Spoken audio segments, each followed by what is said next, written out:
Welcome to Lovin The Loveboat, a fond and funny look back on the world's greatest cruise ship-based television show. I'm Ishvan, singer, songwriter, and TV fanatic. And I'm Michelle, pop culture enthusiast. Join us as we relive episodes of one of the most watched TV series of all time. Occasionally deviating to pop culture charts unknown. So come aboard, we're expecting you for another edition of Lovin' the Loveboat. Who said that? Oh my lord.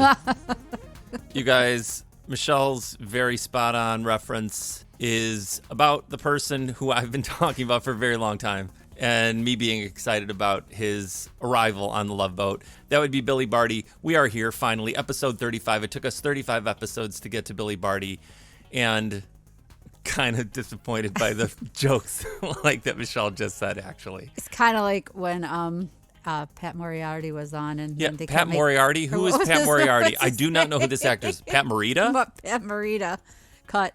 It's kind of like when Pat Morita was on and they were making him do all the Asian jokes.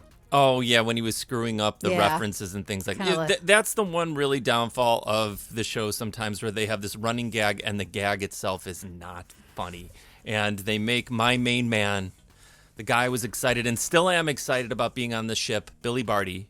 They forced him to do this most of the time. They kind of cut it midway through. I mean, they didn't do it all the way through. No. But it was kind of heavy-handed throughout. It sure was. But guys, we're back. Welcome. We're so glad you're here. And I'd like to get into it. But before we do, Michelle, did you enjoy, dislike? What did you think of this episode? I liked it okay.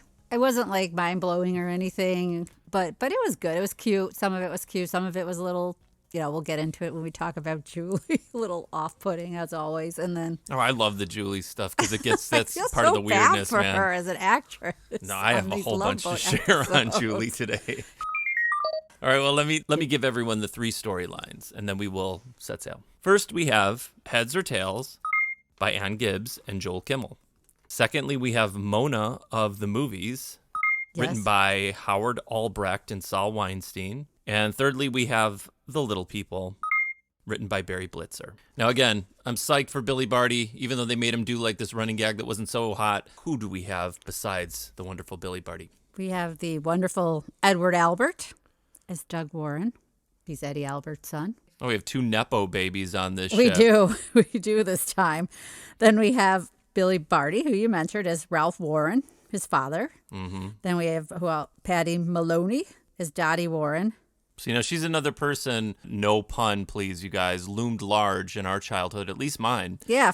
And I think we mentioned her before from that famous, well, they're all famous to us, the Brady Bunch episode where Bobby tripped acid and then he thought like an alien. She was the alien, you're right. She was one of the, she had like big like orange hair. She was like in lots of things, but that is one of the ones that totally sticks out in my mind. She was in the Sid and Marty Krofft show, but it wasn't like one of the more popular ones. Do you remember Far Out Space Nuts? Step right up, you won't believe your eyes. What those far out space nuts. She was in that too. And then we'll get into our other Nepo baby, Adam Arkin. Yep. As Alex Lambert. Yes. Then I have Orson Bean as Artie D'Angelo.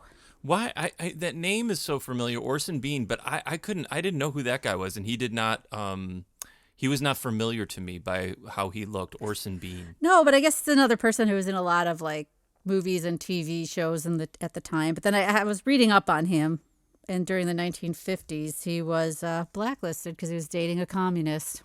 Well, another fun story if you want me to deviate even further. What? I guess then he was banned from the Ed Sullivan Show. But then at some point, they said that Ed Sullivan let him back on and said, I'm not going to be basically bullied by advertisers, because it was the advertisers that didn't want him on. Is it insane that we are going back through garbage like this? I am so stunned and so appalled by so much. It's unbelievable. And it's all performative. It's all just absolute trash. Oh my gosh, this is not a place for this. Now you're dragging me down a terrible, terrible corridor of the ship. Well, it is true, though. I mean, this is happening now. Maybe it's always been happening, but now it's very prominent again. Oh, it's so dumb. Poor Orson Bean. Well, I'm down with Orson Bean. Yeah, he was a pretty good actor, I thought. And then we have Rhonda Fleming as Mona Maxwell. Yeah, I liked her a lot. She's just one of 4 actresses I learned dubbed the Queen of Technicolor. Also, she had 6 husbands. Wow. Were they communists? I don't know. Doubtful. Then we have, I don't know if I'm going to pronounce this correctly, Richard Gilliland. As Wally Fontaine. That's all that matters is the Wally Fontaine. That name stood out to me when he introduced himself as Wally Fontaine. One of my favorite names that they've come up with on the show. Could be your alias. Then we have Patty McCormick as Beth Donaldson, the feisty Beth Donaldson. Wait, Patty McCormick, was she the one who was going after the guy with the little people parents? Yes. Well, she's still around, and she's still acting. And did you ever see The Bad Seed? Give me those shoes back. Oh, no, I got them shoes hid where nobody but me can find them. What's that? I think it's maybe from the 50s, about a really horrible little girl. She's the bad seed.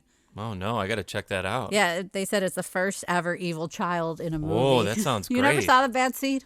Maybe, you know what? She's like a blonde little girl, and she's basically murderous. Every day, more memories slip away from me, and I'm happily becoming like, just talk to anybody randomly as I walk down the street about Love Boat episodes. Well, I had no idea she was that actress, so I thought that was like super interesting. No, I'd have to see it, but I did like her manic character on this episode. She See, the really more I was. think about it, I really did like this episode. This is a crazy episode. I enjoyed it. It was nuts.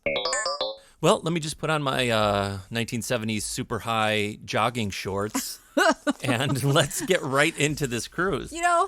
I'm going to jump ahead to this jogging part since you just brought it up. Wait, don't. Hey, Okay. hold on to that thought if you Okay. can, please. I will. Because we just need to meet the people as they come on. I like to meet everyone as they enter the Sure. ship. And the first person that we have is a woman with 6 former husbands. On the show, she is known as Mona Maxwell.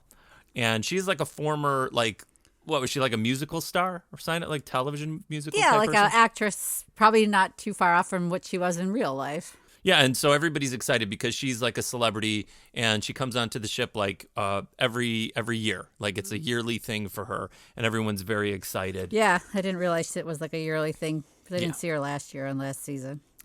Yeah, maybe they made that up. It's not real, Michelle. I It's know. not real. You know, I'm very literal. But she's there, and she is signing autographs. are. Ooh, and there you are. And as much as I'm loving this, I'm really going to have to check in. Oh, please, Miss Maxwell. I've seen every one of your movies. Oh, how brave of you. I ought to get your autograph. And after that, she is whisked away by the captain to say hi, almost like family in a way, to the entire crew. Miss Maxwell, Oh, Merrill. welcome back. The princess always sails better when there's a queen on board. Now, I didn't know your ship was equipped with a Blarney stove. Adam. Mulder, if your beauty gets any more dazzling, I'm going to have to wear dark glasses. Now, no matter what you say, I'm not going to marry you. But meet me later and we'll talk about fooling around. Oh, and here are some more old friends. Oh, Isaac, my favorite bartender. Welcome back, Miss Maxwell. Thank you, and Julie. Hi, welcome back. I see we have booked an entire boatload of your admirers. Oh, dear. They keep showing those old musicals of mine on the Late Show. I must be responsible for the sale of 1 million Slice-O-Matics. And then off in the distance, Michelle, and a guy who now is like heroic to me, Mr. Orson Bean. He's a mechanic, just a regular dude. He likes to drink beer, go bowling.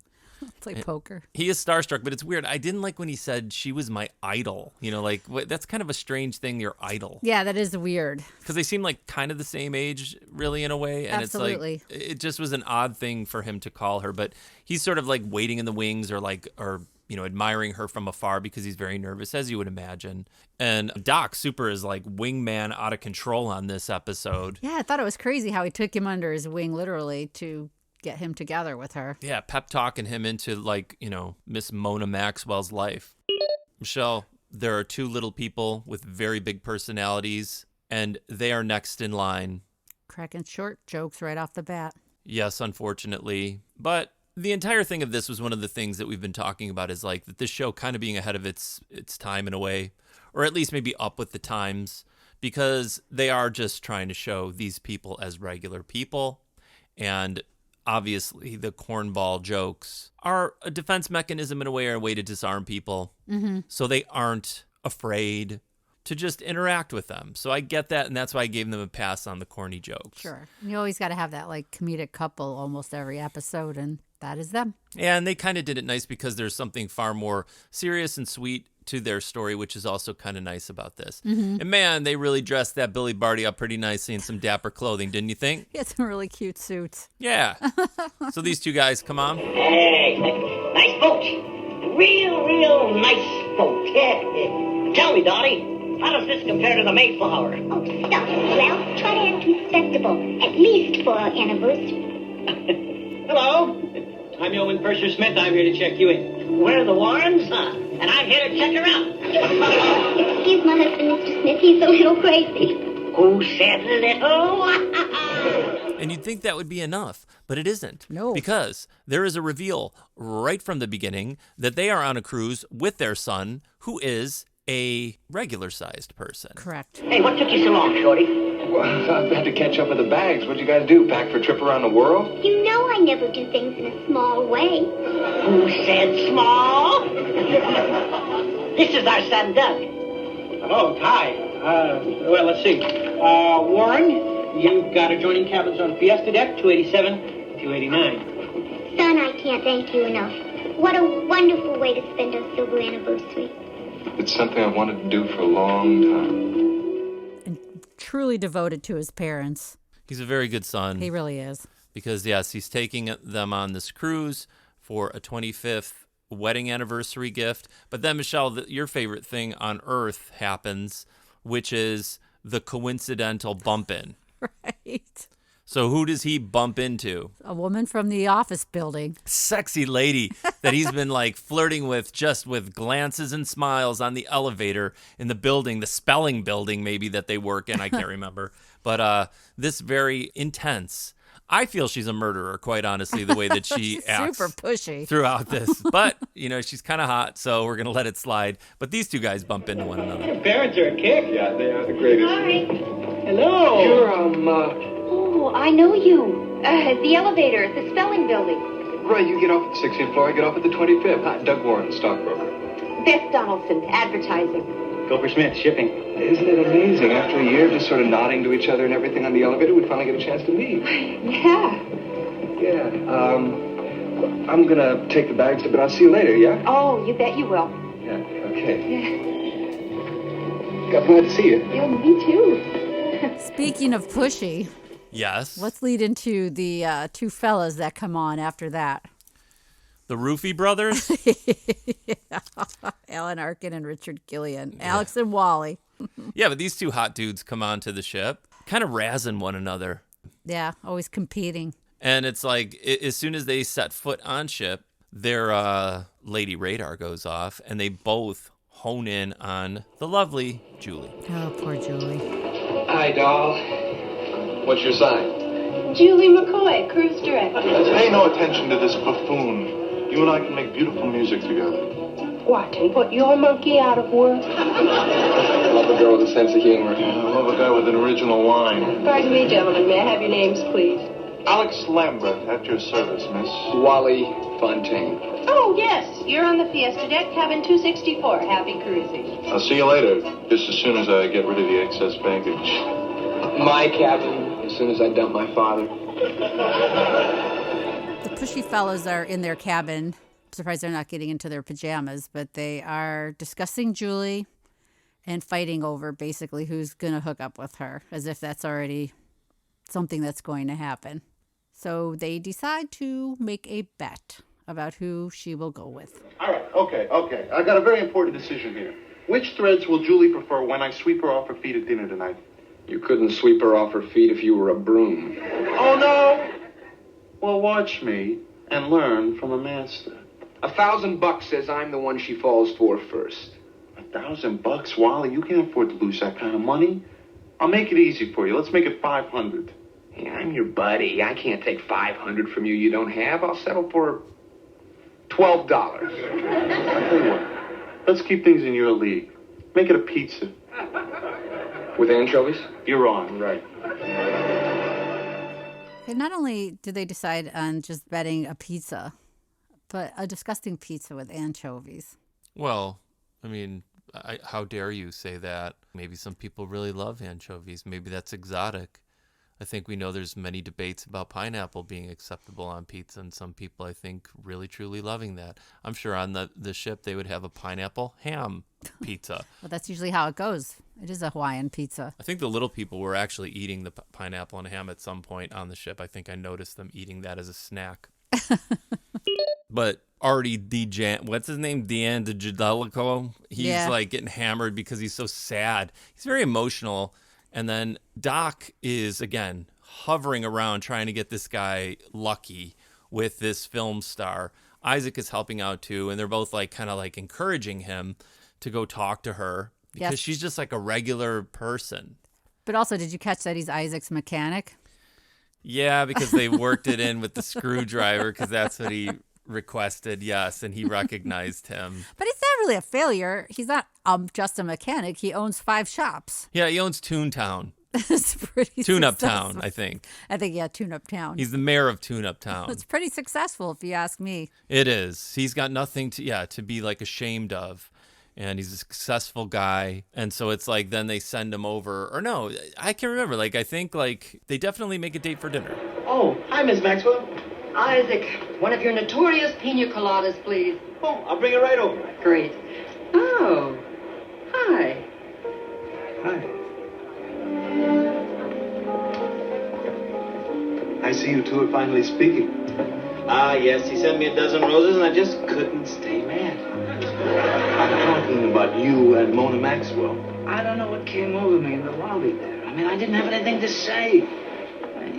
She's been my idol for years, and I'm just an ordinary schmo. Oh, look, she made a couple of movies, but I'll bet if you ask her to dinner tonight, she'd probably say yes. What? Yeah. Would you like to have dinner with her?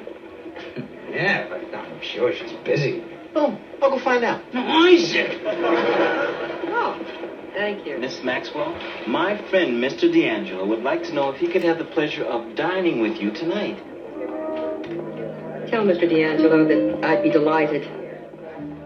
Did you notice, though, because a lot of this is taking place around the pool, Edward Albert, Billy Barty, and Patty Maloney, when they're all at the pool, how close Edward Albert was to the ladder of the pool?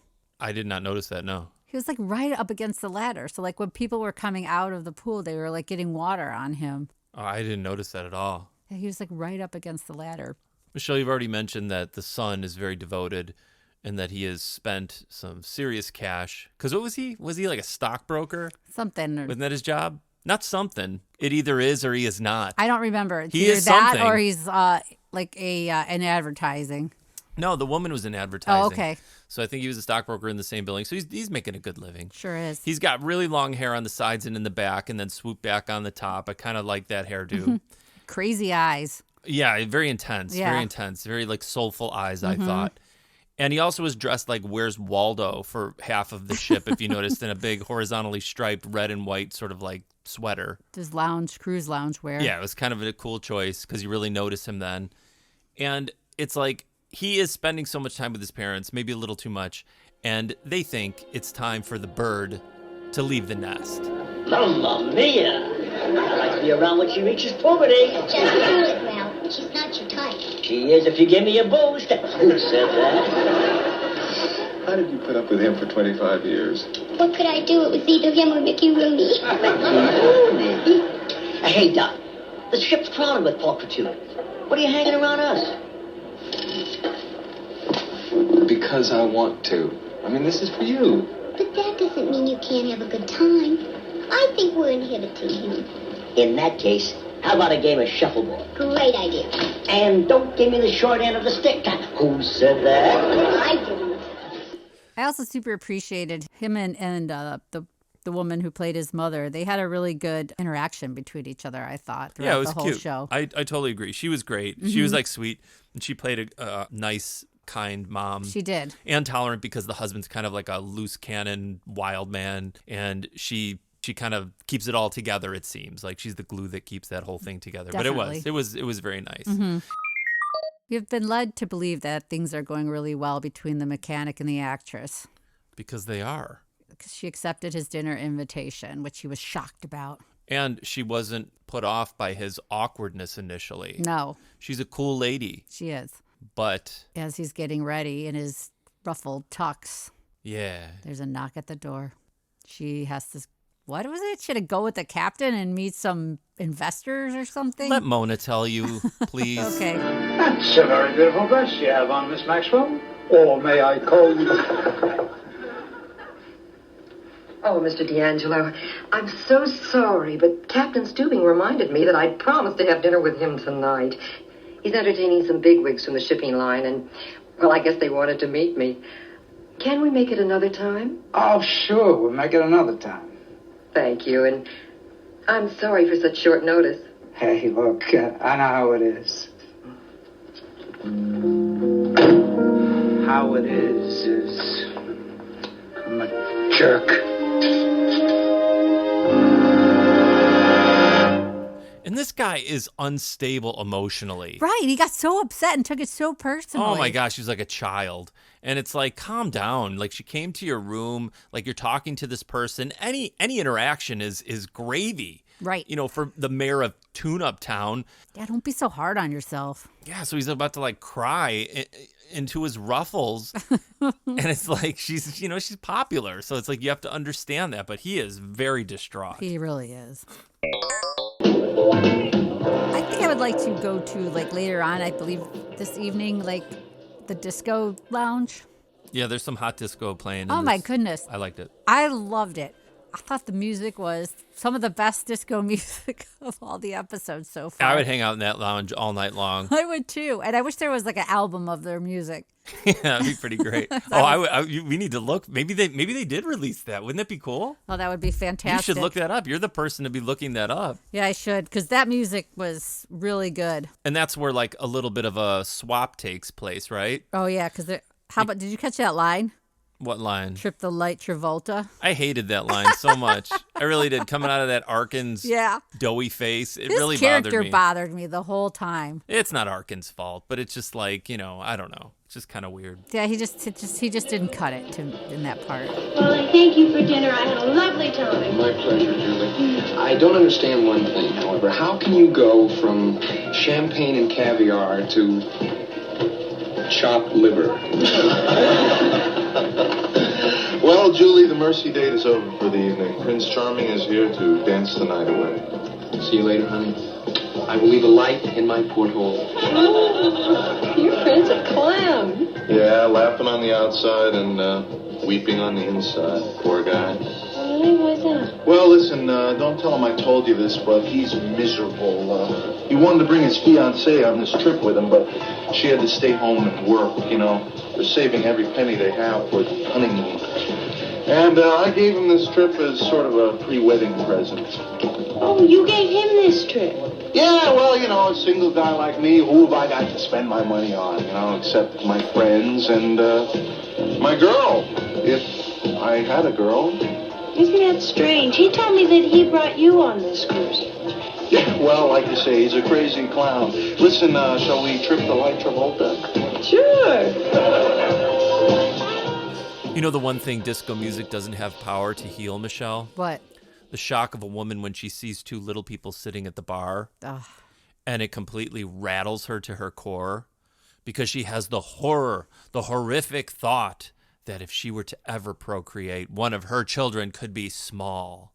And so she kind of needs to get fresh air. And so her and Where's Waldo, the stockbroking son, they go to one of our favorite parts of the ship, the bow, where there's always a serious conversation. Oh, I'm sorry I acted like such an idiot about those little people. You weren't an idiot. Anybody can get uptight when they see someone different from themselves. It's easily overcome. All you need is a chance to meet them.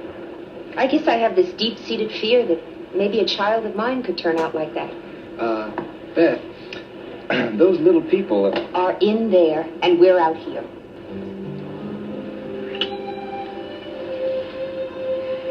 We should try that in an elevator sometime. There's a lot of things we should try.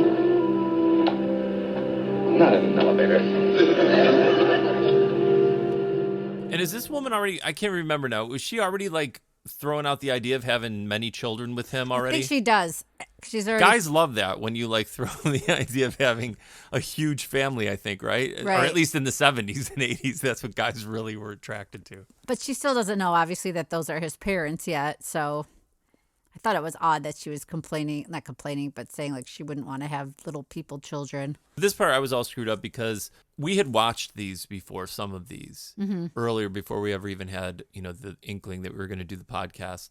And I couldn't remember exactly what happened, and I remembered it wrong, thinking this woman was way worse and meaner about all this. And the thing that threw me is that the son starts kind of like changing himself because of her reaction, because he likes her. Oh, yeah, and he won't introduce her to the parents. Yeah, then he was starting to get like a little like maybe not embarrassed per se, but he didn't want to jeopardize maybe the relationship with this woman and reveal that like these were his parents. That was kind of a bummer to me, but made it kind of a better episode. A little dramatic. Yeah, it's kind of good. A not so romantic session out on the deck, which is another famous, not a famous, but another spot they like to use at night on this. Because remember, that's where was it the plumber? He was lurking under the stairs in that one episode. Yeah. Julie and Adam Arkin are out on the deck, and he's getting all pushy and grabby, and then she plays a trick on him. Lovely evening, isn't it? Oh, it sure is. Well, so much for small talk. I came out here for some fresh air. I'm crazy about you, Julie. Well, that's nice, Alex, but a girl likes to be romanced. Oh, yeah. Julie, you're the most beautiful girl I've ever seen. Your eyes, Julie, your eyes are like limpid pools of sapphires. Alex. I must have you. If I can't, I'll throw myself overboard. Have a nice swim. I love you, Julie. I'm crazy about you. I need you. Well, Alex, there are right and wrong ways to go about these things. Now just follow me, okay? First, we close our eyes. Oh. They're closed. Next, we pucker up. Now, count to 5. And when you reach 5, put your arms around me and kiss me. Okay. Ready? 1, 2, 3, 4, 5. Thought that was pretty sneaky, and it was pretty not nice to watch his lips all puckering up like that. Yeah, it was weird, but he did it good. He did. And it was funny because that's what I like is when things are hokey. Yeah, less rapey, more funny. That's my like sort of like that's my go-to for the Love Boat. Less rape, more hoke. I'm gonna get you coffee mug. Yeah, and Julie, like she's I'm sure she's very skilled at having to find clever ways to get away from potential molesters. And it happens almost every episode to her. Yeah, it really does. It's really got to be tough being a woman. Sure is. Well, unless you're the psychopath advertising lady, because she just was the opposite. She was doing the aggression like moves on him. Yeah, she comes at you really hard. She was super pushy. So I mean, I guess they had both sides of the spectrum then. Yeah, because she is making a hard move for this dude. And then he is liking her right away, too. And then because of all this and because of her reaction to the parents, he starts acting strange around his parents. Sorry I'm late for breakfast, but I slept in. That's funny. We went by your room to pick you up this morning, and there was no answer. Don Juan strikes again? Leave him alone, Ralph. Do you like her? I'm nuts about it. There's some problems, though, but... Well, there's always problems. When I think of what your mother and I went through, it took her months before she bought me a ring. I can hardly wait to meet Beth. You did invite her to our anniversary party tonight. Not yet, no. Why don't you invite her to have lunch with us, and we'll invite her to the party. Okay, but if we don't show up, you guys go on ahead without us, okay? Okay. What's with him? Nothing. He's got to leave the nest sooner or later. Did it ever occur to you he could be ashamed of us? I don't believe that for a minute, and neither do you. No, I don't. But just to be on the safe side, Let's grow between now and lunchtime. Michelle, I also was enamored with the disco dancing on the ship, just like you were, the disco music. Mm-hmm. And during this point, sad sack Artie, he's sitting at the bar, and then Mona, she's cool.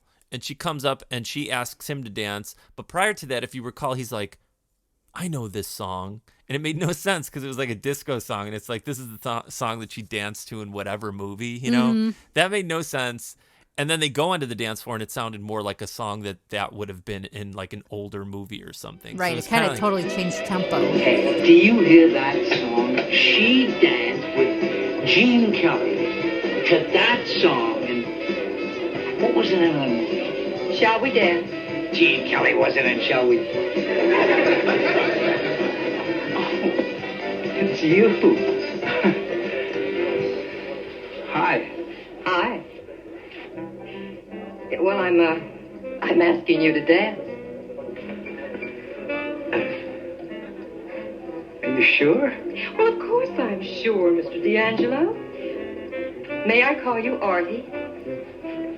I think sometimes they were a little sloppy with some of the way that these things happen. But again, we always defend old sitcoms and shows because they cranked out so many episodes in a season, whereas nowadays it's like you're lucky to get 8 episodes out of a season. And back then they were shooting like 28 or 32 or whatever it was. So it's just like they had to kind of move this stuff along. But those two do go out on the dance floor and they're starting to really get to know each other and like each other. And then after that, they head back to Artie's room. Yeah. And he thinks that it's just going to be like, good night. But Mona kind of does a bit of a Mae West. She does. And asks if he's going to invite her in. And then what happens, Michelle? Captain comes along with a group of rowdy partiers. Captain Cockblock comes along. And invites her to his room for a nightcap. Yeah, and he screws the whole thing up. And Artie, being the baby that he is, he doesn't just go along with him. He goes in his room and sulks again. Oh, you're such a wonderful dancer. I'm no Gene Kelly. No, you're not, but then he's no Artie D'Angelo. Oh, you have never told me what you do. What's to tell? I own a string of auto shops. It's called Tune-Up Town. I'm sort of the mayor. And I play poker with the boys once a week, and I go to the Laker games, all of those. But that wouldn't interest you. If they had a couple of forwards that could shoot, they'd win a lot more games. You're a fan? Oh, you know it. Hey, look, this is where this is my room. So I don't want to take up any more of your time, so I'll just say goodnight. Artie, let's get something straight. You are not taking up my time. I enjoy your company. Now, why don't you invite me in for a nightcap? You're kidding. Mona! I'm glad I caught you. We're going to my cabin for a nightcap. Won't you join us? Both of you. Come. That's okay. Why don't you just go along with your friends? Oh, no, not unless you come too. Yeah, sure. Promise? Yeah, I'll meet you there. All right, but don't be long. I thought that was weird again, too. Why would he not just go with them? It's not like the captain had 2 people with him. Artie's unstable. This guy is emotionally immature. He really is. And again, she's digging him, and he could see right in front of his face that was just something, he's going to blow this with her. Absolutely. So he goes back and cries into his pillow. Everything's falling apart for everybody, pretty much. Yeah. Sun comes up. You think everything's so great on a cruise. Not the case. Nope. You're sitting there crying into your Bloody Mary. And then Doc comes up like he's like a high school girl asking for deets on his relationship with Mona, all excited and giddy. And then Isaac comes over too and is talking with him. And Sad Sack has nothing to share with these guys. And then Miss Maxwell comes along, and it was a pretty funny part. I thought it was great. So what? So you spent the evening with the girl of your dreams. You held her in your arms and danced the night away. Are you happy? Sad? Fed up? In love? Disgusted? Or none of the above? I had a great time until... Good morning, Miss Maxwell. Morning, Miss M. Morning, Doc. Morning, Miss Maxwell. Morning, Isaac. Morning, Mona. Drop dead, Mr. D'Angelo. That's the Love Boat I love, Michelle. He Where she blew tells Mr. D'Angelo to drop dead. Fantastic. She did a great job. She was an attractive woman, too. She was. She really was. Well, if he wasn't such a baby, he deserved it. But then I thought it was like interesting later than when she's sitting with the captain and some strangers telling stories. The horse story. Yeah, which I didn't even understand. No, I love that because that's when the captain gets all giddy, like he's so starstruck and he's in his element. He's so happy and excited. He orders them a giant drink and a giant clamshell. Yeah, I love that stuff. I think that's great. But he was having a blast in the bar. Oh, and that's when like D'Angelo comes up, right? Right, Says, that's what "Can I'm. we talk?" Yeah. It's been a long time since I've been stood up. I may not be box office anymore, but this is ridiculous. Look, I didn't mean to stand you up. I just thought you'd rather be with your friends. I only went to the captain's party because I thought you would join me. Really? Really? Would you like it engraved in marble? I'm sorry. Now, are we going to have a Mexican dinner in town tonight or not? Because if we are, I have about 30 invitations to cancel. Well, I wouldn't want you to disappoint anybody. Artie! Okay, we're having dinner. Gee, thanks a lot. Well, things are heating up for them again. Things are cooling down. Wait, who's cooling down? That would be the pushy Beth. Yeah, this was all confusing because then all of a sudden, wham, bam, no thank you, ma'am. He's like, this is not going to work between us. Oh, come in. It's open. Hi. Well, I'm ready for lunch. How do I look? Aren't I the most beautiful thing you've ever seen? Oh, I know. Too pushy. Oh, but I don't care.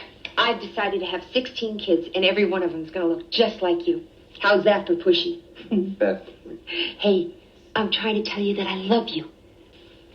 Look, Beth, this was all a mistake. Let's just forget about us, okay? What? No. I'm really sorry. Hey, what did I do? Don't go. And she is just like blindsided. She was, because she has no idea she still doesn't know who his parents are. So she has no idea why he broke things off with her. She's already put a bid on a 16-bedroom house for all of their children that they're going to have. And it's like she was good to go. Like she was setting up wedding plans and everything like that. And all of a sudden, Waldo disappears. She doesn't know what to do. So where do you go? You head to the Pirates Cove. Absolutely. You find our favorite candle holder sitting there. It's almost sad that it's just sitting on a table all by itself. It's the weirdest thing that it's still showing up in almost every single episode. I hope it continues forever, but I know it's going to stop at some point. I'm going to be bummed. But she goes there, and the little people are getting hammered on this cruise. It's their anniversary. Oh, yeah, they're living it up. They're having a great time. They notice she's kind of sad, so they start a conversation with her. This is kind of a cool scene in a way. I thought so. Because a ton gets revealed, and she puts two and two together that these are, in fact, this Doug guy's parents. Hi. I know it's easy to overlook us, but I don't know why I've overlooked you. You're the second most beautiful girl on board. Dottie's number one. Ralph, are you flirting again? Try to pick on someone your own size. Who said that? Excuse me, I really have to go. Pardon me, but you look like you just lost your best friend. Well, I did. I guess he wasn't my best friend. A boyfriend? Kinda. Yeah, he dropped me just like that, and I don't know why. I guess maybe I came on too strong. Here we go, 2 pina coladas and a brand new heart. Maybe he just got cold feet. Remember how it was with us, honey? Uh-huh. We already set the wedding date, and then one day I panicked. Why? Well, being little, we wondered, well, you know, about kids and everything. Maybe that's what scared him off. I was talking about kids. 16 of them. 16? You'd better have a pretty good diaper service. Did you have kids? Oh, yes, we have 2. A beautiful married daughter, compact size like us. Then there's our son. The Jolly Green Giant. A wonderful boy. And in fact, if he hadn't met someone, I'd like to introduce you to him. Well, if I hadn't met someone, I'd take you up on it. Listen, this fella you care about, don't you give up on him without a fight. Why, I stuck to Ralph like glue, and so far it's lasted. 25 years to date. Oh, 25 years.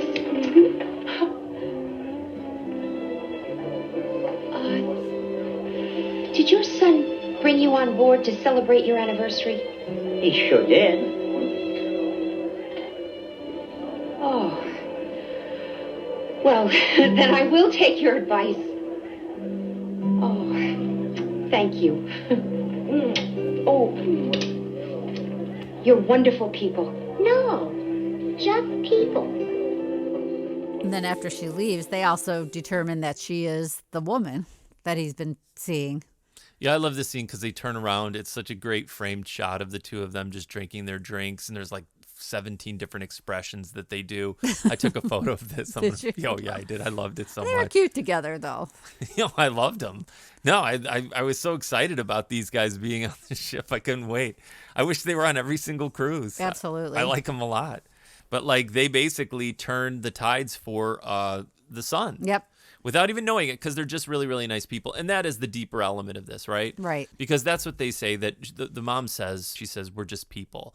And again, it's just like showing different walks of life, different types of people. And they, I thought they did a great job with that on this. I thought it was really cool. Michelle, do you ever have guys like trying to like win a bet to like, you know, win you over? No, never. No? No. Well, there's still time. I'm sure that don't will think still so. happen at some point. I'm sure I'm worth the pizza at least. That would make you proud because you love Sure, pizza I do so love pizza. much. That's why it wouldn't be terrible. You love pizza.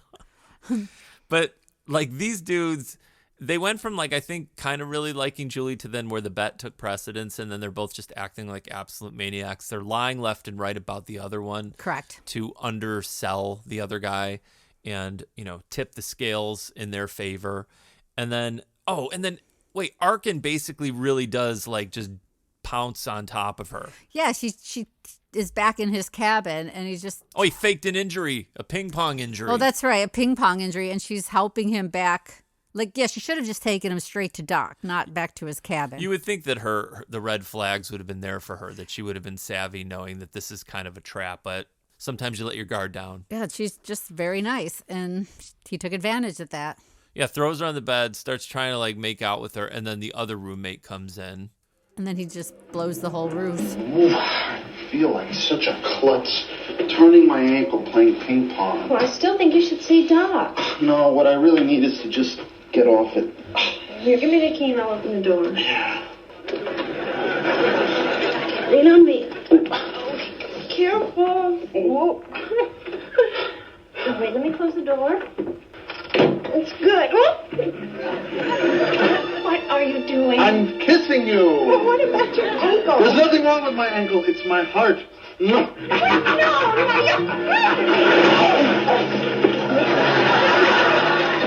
Wally, don't you knock? Congratulations, you win the bet. The bet. You win the bet. You said bet. What bet? No, he said bed. He said bed. Didn't you? Alex, come on. What's the sense of going on with this little ruse? We did have a bet. About what?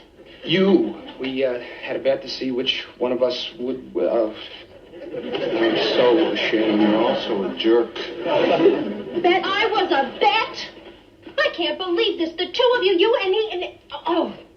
You're upset. I'd be mad too. But it's anchovies. Oh, you don't like anchovies, so you would have been insulted. Can't imagine what that would taste like on pizza. I mean, maybe salty. But everything is ruined. Their plans are ruined because Julie is upset now. Yeah, and then she does not accept, like, they both try to apologize to her afterwards. And I thought that was going to be the end of it. But because this is somewhat of a baffling episode, it was not. She was not accepting their apologies. And then, Michelle, this episode, Julie is a fascinating person. She really is. I cannot figure her out still to this day. Again, we have covered that she has a fascination and she is attracted to older men. I do believe that that's why this also was not working out so smoothly initially, because these men were far younger than she prefers. But then after all of this, without any sort of indication or explanation, she changes her whole entire tune and then likes these guys. And then it starts to like indicate that there's going to be some sort of weird pizza party three-way. I thought it was so weird. I don't understand it. I have no explanation or theories as to what happened. Because at first I thought, oh, she's just setting him up and then she's going to do something like kind of mean-spirited at them to get back at them, but then she didn't. No, because she was mad, and then all of a sudden she's like, you guys, you're all right with me. And then even as they leave the ship, she's going to take them out for pizza. Right. Julie, you finished work yet? Just about. Gopher, would you please take care of the rest of the passengers for me? Where are you going? To get a pizza, my treat. With anchovies. Anchovies, sausage. All right, anchovies, sausage, and onions. Anchovy, sausage, onions, and green pepper. No green pepper. I want green pepper. I want thick crust. All right, anchovy, sausage, onions, green pepper. Let's forget the pizza and eat Chinese. Maybe I have a theory on Julie. Yeah. Maybe the spirit of a 25th anniversary of two very special people rubbed off on Julie, and she realized that maybe it could be her future, but with just two husbands. They will move to Utah together.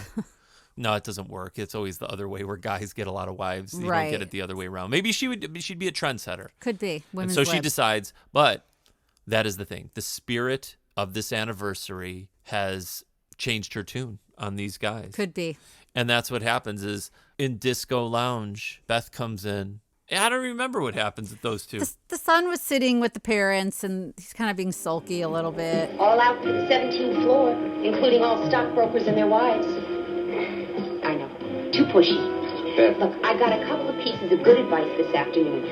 The first was the only way to fix a broken heart was to turn it into a banana daiquiri. The second was, if you find a guy you're madly in love with, stick to him like glue, no matter what. I'm sticking.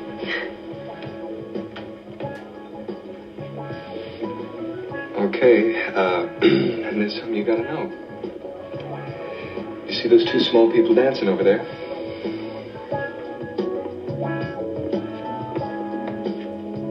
They're my folks. And they are the two most wonderful people in the world. I know. You know what else? I'm not going to stop bugging you until it's our 25th anniversary. Now, do me a favor, huh? Pour me a little champagne. Well, now she could have her 16 children. Yeah, she can do that. They can go back and have their 25th wedding anniversary on a cruise someday. You know, you think like kind of like the oddness and the weirdness would be over, but it isn't. No. Because Artie, the mechanic, ultimately does get the movie star back to his room. They bone. Ugh. Yeah. And the movie star was a little nervous about it because she's just a regular woman. She doesn't want to let him down. And then, you know, it's morning after, and then she's leaving. And they have one of the weirdest scenes, I think, that we've seen thus far. Do you know what I'm talking about? No, refresh. Well, it's like they're after the day after, you know, and it's like she's, you know, this could be the walk of shame for some people. Exactly. And he's thinking that like this is just like this one-time thing. Oh, that's right. Because he's just like a regular dude. So there's a lot of miscommunication here. And what she's taking it as is that he thinks that she's some sort of floozy who's, you know, accustomed to one-night stands. And then she changes like her emotions so fast in the scene that it was disorienting to me. How am I going to get back to my room without everybody pointing? It's obvious I haven't been there all night. I'll lend you one of my suits. Wrong size. Here, you can have my pajamas. Oh, it won't match my shoes and bag.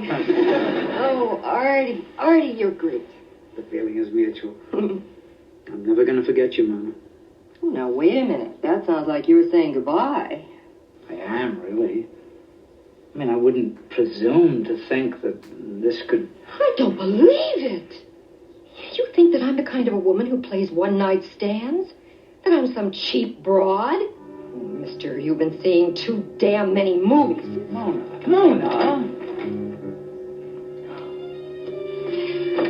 the hell am I doing?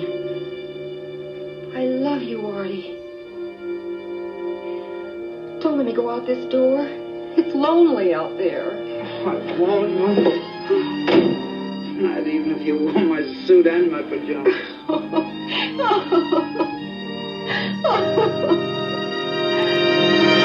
So do you remember all that? Now I do. And I remember thinking, wow, that really came out of left field. First she's happy, then she's angry with him and insulted, and then she steps out the door and then she's like, I love you. Like, it was so wild and crazy. I think like they just really they didn't know how to wrap this up. Kind of like how we can't wrap this up. No, we're having the same hard We're all time. struggling. They were struggling, the writers, and we are struggling. Yeah, this one kind of like really threw me. I had such high hopes. I think that was my problem. I had such high hopes for it, and I wasn't prepared. And it just left me kind of feeling kind of strange. Yeah. Because before you know it, we're leaving. Mm-hmm. And again, like I said, Julie is now ready to like leave the ship with these two dudes for, again, a 3-way pizza party. Wasn't that insane? It was weird. I just like, again, it threw me for a loop where I thought it was going and then it wasn't going there. Yeah, because then she's paying for these guys. She likes these guys after all this. Yeah, like after what they did to her. I mean, I guess they weren't terrible, but it was just like... Dude, Julie's dark. I know. Julie is a dark person deep down. She has a lot of issues, and it's like we don't know exactly what she's all about. We got to keep our eye on Julie now. It's like I still like her just as much, but there's a lot more going on with her, and I think we've seen that after this episode for sure. Absolutely. They're all going to Chasen's. Who? The captain, Isaac, Mona, and the mechanic. Oh, that's right, because the mechanic was telling them where they're going because he's the man now, and he's like taking charge. Right. And she kind of likes that because I guess that's what she always wanted. Now, we're all meeting Saturday night at Chasen's for dinner, right? I wouldn't miss it. Wait till I tell my mom I'm having dinner with Mona Maxwell.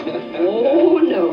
You tell your mom you're having dinner with Barty D'Angelo and his girl. Okay. Bye-bye. Bye-bye. Bye-bye. Thank you, Meryl. Good luck, Artie.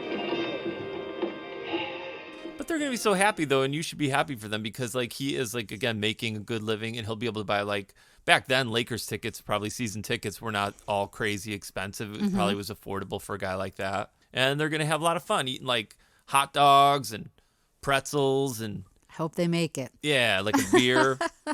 And then Julie will be living with her 2 husbands That's somewhere. already like a sitcom. This episode was insane. It was a difficult one. Yeah, I started off saying I liked it. Now I don't know what I think about this episode. See? Yeah, this one was rough. This one was very strange. Well, we can only hope that next week's is better. I did kind of see one of the guests next week. Who is this? Bert Convy. Oh, Bert Convy. So I don't know what it's going to entail, but he was the first one flashed in the porthole. I like Bert Convy. Me too. So hopefully it'll kind of make up for this little confusing episode. Yeah, you guys, what'd you think of this one? I mean, what'd you make of this episode? I mean, there were some cool things. Again, like the topics and things like that were kind of cool. And then it had some stuff that I really liked. Again, Captain being all starstruck. And, oh, I know the one thing I wanted to say, and I completely forgot. His disco dancing? No. The one thing I wanted to say is when the mechanic, I believe, and this Mona, they had reconciled and they were like making out on the dance floor and stuff like that in front of everybody. The captain's looking on fondly with Doc, and he's like, it looks like love to me. And then Doc said, That's nice. Looks like love to me. Good old ship, you've done it again. this good old ship did it again. And then I was like, I'm out of my mind. We're lunatics. Because we have talked about how the ship is magic. That's true. And he basically summed that up. You're and right. Said, I forgot. I did catch that, and I forgot about it. And that's the thing. He said he attested it to the good old ship, meaning that the ship has this power. Mm-hmm. And that we said that many, many episodes ago. And I think that bears out our theory that the ship is special. Absolutely. Don't you think? I do. All right, now I'm changing my mind. I think this episode is a great episode. You're just like D'Angelo. Or more like Mona in that scene. Why? So many emotions in one episode coming from you. So true. I'm up, I'm down, I'm unstable. Oh, my God. All right, well, we both thank you guys for being here and apologize for our unstable behavior on this episode. Curious to see if you guys liked it. And you guys, also, part of my dementia is that this time of year is my busiest time of year. I've mentioned in the past that I perform. Most of the concerts that I do are for kids and for families. And I have started doing that, and it starts to tweak my mind and cause me to go in a million different directions, emotionally and otherwise, and physically, to places that I don't know where they are.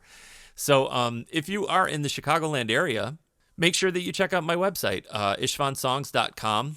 I think it's always in the description. I think I'm trying to put that information out there.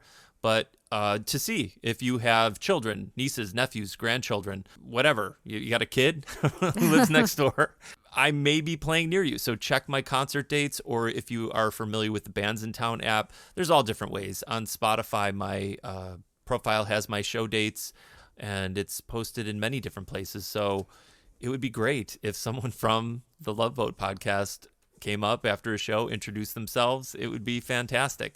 So be sure to check my website, istvansongs.com, and look for show dates. See if I'm playing somewhere near you this summer or fall. And if so, come out and say hi. And I guess until next time, I am Ishvan. I'm Michelle. Captain Stubing, please come to the bridge. And we are Lovin' the Loveboat. Loveboat.